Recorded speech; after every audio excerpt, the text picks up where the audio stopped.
राजाने कधीच केले नाही, लोक जे करतात ते माझ्या राजाने कधीच केलं नाही, आणि माझ्या राजाने जे काही केलं, माझ्या राजाने जे काही केलं ते कोणाला जगात जमलं नाही, म्हणून जगा वेगळा राजा आज छत्रपती शिवाजी महाराज होऊन गेला.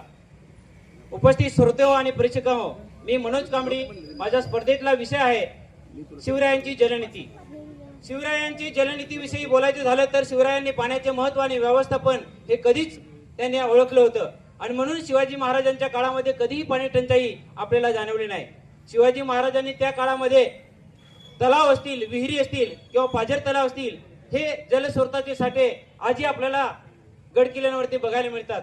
रायगड किंवा राजगडावरती गेलात तर आजही त्या ठिकाणी पाण्याचे स्रोत आजही आपल्याला जागृत दिसतात. त्या काळामध्ये शिवाजी महाराजांनी पाण्यासाठी बघायला गेलं तर खूप नियोजन केलं होतं.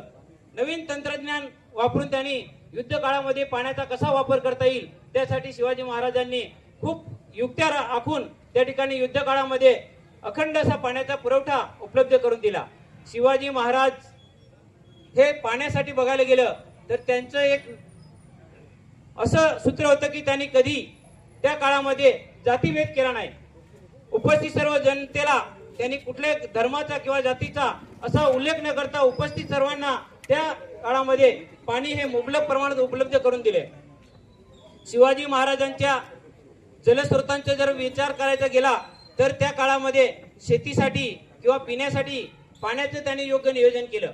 त्यामध्ये त्यांनी सर्वात महत्त्वाचं म्हणजे जे जलस्रोत आहेत ते जलस्रोत जागृत करून त्या ठिकाणी चांगल्या पद्धतीने कसे वाढवता येतील त्यासाठी त्यांनी प्रयत्न केले.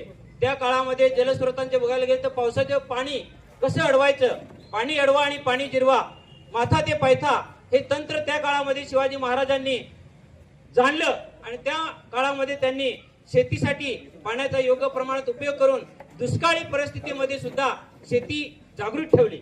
असं दूरदृष्टी राजा शिवाजी महाराज होऊन गेला.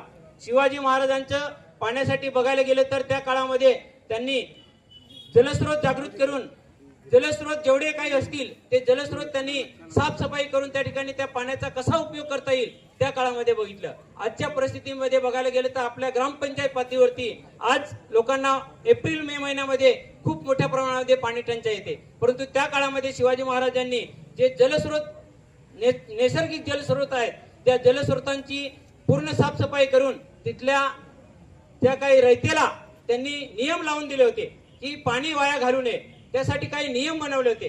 परंतु आजच्या काळामध्ये आपण जर बघायला गेलं तर आज आपल्याकडे ज्या गावामध्ये पाणी जास्त आहे त्या गावातल्या लोकांना नियम मान्य नाहीत. त्या काळामध्ये नळ आले की नळ 24 तास चालू असतात, परंतु शिवाजी महाराजांच्या काळामध्ये